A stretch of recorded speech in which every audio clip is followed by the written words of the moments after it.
Suportado ng ilang nasahanay ng transportasyon ang hakbang ni Pangulong Ferdinand R. Marcos Jr. na i-certify bilang urgent ang panukalang magbibigay sa kanya ng emergency powers upang suspendehin o bawasan ang excise tax sa petroleum products. Kasunod ng nagpapatuloy na tensyon sa Middle East na nagdudulot ng pagtaas ng presyo ng langis sa pandaigdigang merkado. Si Bernard Ferrer sa sentro ng balita. Bago pa sumikat ang araw, maaga nang pumasada si June. Kailangan niya kasing maagang kumita upang kahit papaano ay mabawi ang epekto ng big-time oil price hike. Ikinatuwa ni June na malaman na sinertify bilang urgent ang House Bill 8418 na magbibigay kay Pangulong Ferdinand R. Marcos Jr. ng kapangyarihang suspindihin o bawasan ang excise tax sa petroleum products. Pero kasabay nito, may panawagan din siya. Dagdag po masahe naman.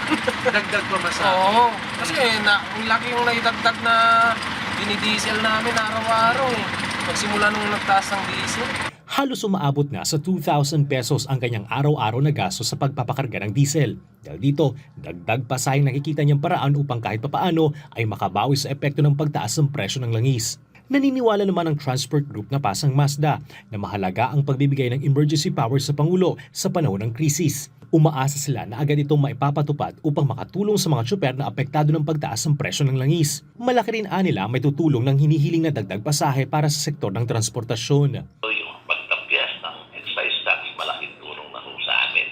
Pesos ay magiging ang mga 200 pesos ang magiging ating savings at yung taas naman ng petrolyo na 600 mil, 400 po kami pinupuno. Sa kasalukuyan, tinitingnan ng Pasang Mazda ang piso hanggang 2 pisong dagdag pamasahe. Kung aaprubahan, posibleng umabot sa 14 pesos hanggang 15 pesos ang minimum na pamasahe sa mga tradisyonal na jeepney, habang 16 pesos hanggang 17 pesos naman sa mga modernong jeepney. Dahil dito, sinabi ng pasero si Jackie na magtitipid muna siya sa pamasahe at iiwas muna sa mga biyang hindi naman kinakailangan. Pag importante, saka lang ako umaalis. Pag hindi importante, mami, hindi ka na umalis sa inyo. Hindi po, hanggang doon na lang. Pagtitipid eh. Opo, tipid sobra. Nauna ng pinareview ni DOTR Secretary Giovanni Banoy Lopez kay LTFRB Chairman Vigor Mendoza II ang petisyon para sa dagdag pamasahe, lalo na't may epekto ito sa inflation rate. Inaasahan naman na posibleng makapaglabas ang desisyon ng DOTR at LTFRB sa Lunes kaugnay ng hirit na dagdag pamasahe.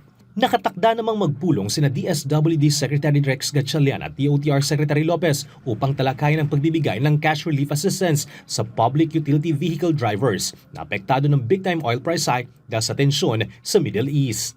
Bernard Ferrer para sa Pambansang TV sa Bagong Pilipinas.